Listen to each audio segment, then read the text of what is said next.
Un saludo cordial, queridos amigos. Bienvenidos a este programa. Un programa en el que vamos a hablar sobre una temática muy especial con un invitado especial. Hemos llamado a este programa El Curador de la Historia y hablaremos con Adolfo Reutemann y la revelación de los rollos del Mar Muerto. Adolfo Reutemann se ha dedicado más de 3 décadas a la preservación, estudio y difusión de los rollos del Mar Muerto, los manuscritos bíblicos más antiguos descubiertos hasta hoy. Su trabajo ha sido clave para comprender los orígenes del judaísmo, los primeros cristianos y el contenido histórico de los textos sagrados. Bien, con esta presentación, Adolfo, queremos empezar por el principio. Sabemos que es usted judío argentino, nació en Argentina, cómo su familia fue a Argentina y luego el proceso de regreso a Israel. Bueno, mis abuelos llegaron a Argentina de Rusia. Todavía en algunos casos por el lado de madre era Rusia zarista, y como en tantos otros casos emigraron buscando obviamente una mejora económica, la situación. Y paz y tranquilidad, me imagino. Paz y tranquilidad, que es lo que buscan siempre, ¿no? Así es. Las personas. Y bueno, llegaron a Argentina. Mis padres de ambos lados ya eran nativos de Argentina. Yeah. Así que, y bueno, tuve una formación regular y paralelas a mi educación general, también tuve mi educación judía. ¿Religiosa? No religiosa, era el conocimiento. Colegio, el conocimiento era, el colegio era secular, pero...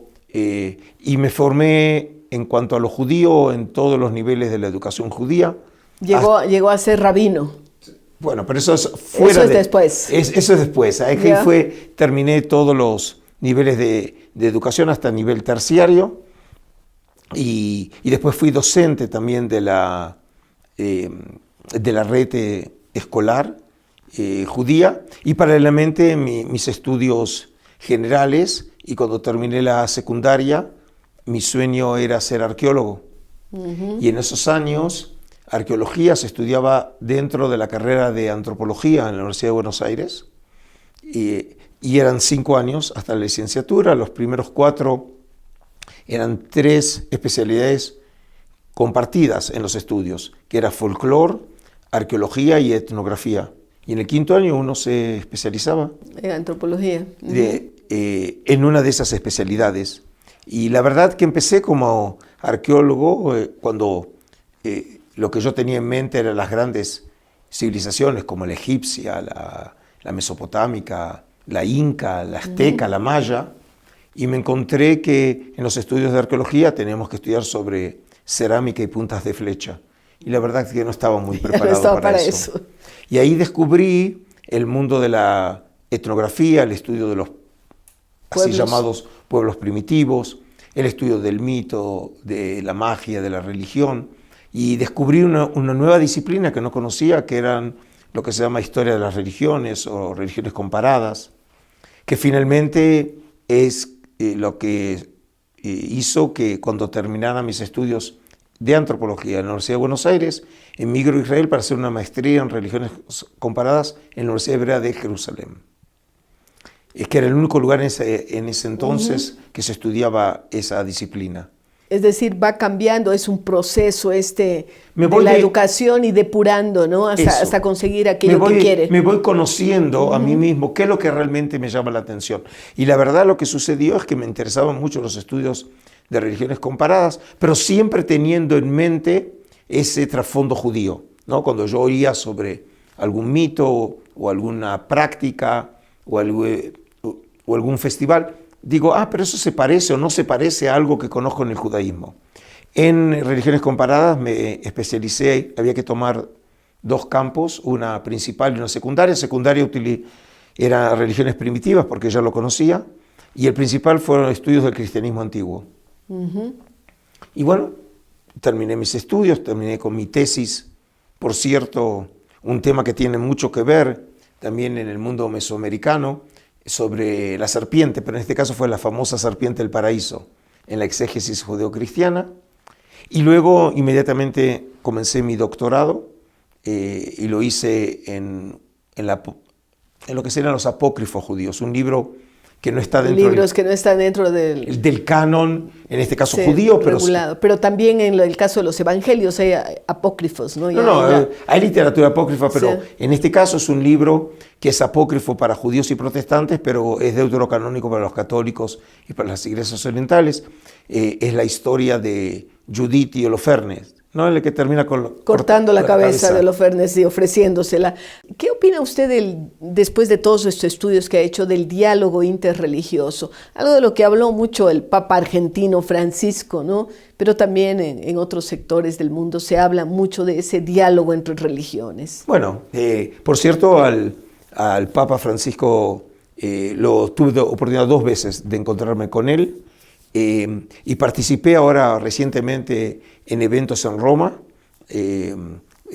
presentando temas tanto en la Biblioteca Apostólica como el último seminario fue con la Universidad de Santa Croce sobre precisamente los 10 mandamientos en la tradición judeo-cristiana. Y la verdad tengo que decir que en lo que tiene que ver con relaciones judeo-cristianas, estamos viviendo de alguna manera épocas históricas, porque este año precisamente estamos celebrando el 60 aniversario de la Declaración Nostra Aetate, que es el resultado del Concilio Vaticano II, que precisamente fue la que diseñó las relaciones judeocristianas. Abrió un poco las puertas, sí, ¿no? En donde realmente la Iglesia Católica rechazó ese cargo varias veces milenario del pueblo de Isida y reconociendo realmente en este caso las fuentes judías del cristianismo. Y eso es lo que permitió realmente ese diálogo del que hablamos. Ese diálogo, y precisamente el tema que luego trataremos de los rollos del Mar Muerto colaboró muchísimo para esto, porque precisamente esos documentos antiguos vienen de una época en la que todavía no hay cristianos y todavía no hay judaísmo rabínico. Usted habla de sus estudios generales, diríamos así, que le llevan a la antropología, que le llevan pero no se desprende del tema religioso, ¿no? Porque estamos hablando de especialización, de estudios sobre religiones, pero ya en el ámbito religioso del judaísmo, usted tiene también un camino. Sí, digamos, que forma parte también de mi vida, digamos, el despertar de este sentimiento religioso sucedió allá por la adolescencia tardía. ¿Todavía en Buenos Aires? Sí, en Buenos Aires. Y incluso en algún momento de mi vida tuve la intención de ir a estudiar a una academia rabínica ortodoxa. Y tuve la suerte, viendo en perspectiva, que me recomendaron mejor que todavía no lo hiciera. Y entonces, digamos, el camino más natural para mí eran las líneas liberales del judaísmo religioso. En Buenos Aires se estableció hace muchos años lo que es el Seminario Rabínico Latinoamericano, y de ahí salieron muchísimos rabinos que hoy sirven en América Latina, incluso en los Estados Unidos.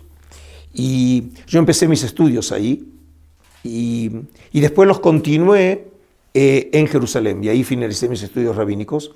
Pero como siempre digo, nunca tuve como propósito ser rabino de púlpito. De tiempo completo. No. A mí lo que me interesaba siempre era el estudio. Y la educación, la investigación y la educación. Mi sueño era realmente llegar a ser profesor en la Universidad Hebrea de Jerusalén, que es la meca de los estudios judíos a nivel mundial, pero nunca podría haber sospechado lo que le llegó después. Lo que el destino me tenía preparado. La vida dicen que es como un rompecabezas, que a veces uno pone las fichas y otros le ayudan a colocar esas fichas, ¿no? Y así se va conformando la vida y el destino humanos. Entonces, vamos componiendo esa figura de Adolfo Reutemann, por un lado estudioso de la antropología, con inquietudes por la arqueología, pero también con sus estudios religiosos. Siempre pensó que iba a establecerse en Israel, no ha tenido la tentación de volver a América Latina y hacer otros estudios tal vez en esta zona del mundo. Bueno, tengo que reconocer que la vida me fue llevando, ¿no? porque primero eran los estudios de maestría, después era el doctorado. Yo terminé mis estudios de doctorado en el año 93 y pasó poco tiempo. Fue allá cuando fue alrededor de septiembre del 94, cuando me dijeron que me habían elegido para cubrir el cargo de curador del Santuario del Libro y responsable del rollo del Mar Muerto, y yo fui el segundo en la institución porque el primero estuvo 30 años. Y entré... Y lo designan, no es que usted busca ese trabajo. No, nunca se me había ocurrido. En realidad, la historia verdadera es que uno de mis jueces de la tesis doctoral me llamó diciéndome que estaban buscando un curador. Para hacerse cargo de esta tarea. Cosa que realmente nunca hubiera pensado en esa opción. Como le dije en esa oportunidad, había estudiado arqueología, pero no soy arqueólogo. No conocía o no había tenido experiencia museológica y no había estudiado sobre los rollos del Mar Muerto. Es decir, yo era el preciso candidato para no ser aceptado en ese cargo. Y el profesor me dijo, de todas maneras, no perdés nada con presentarte. Y fui a encontrarme con el Chief Curator de arqueología, una eminencia mundial en numismática judía, y le dije exactamente lo mismo, pero parece que no se inmutó mucho. Y entonces, eso fue para algo así como julio del 94. Estaba actuando como su propio abogado del diablo, ¿no?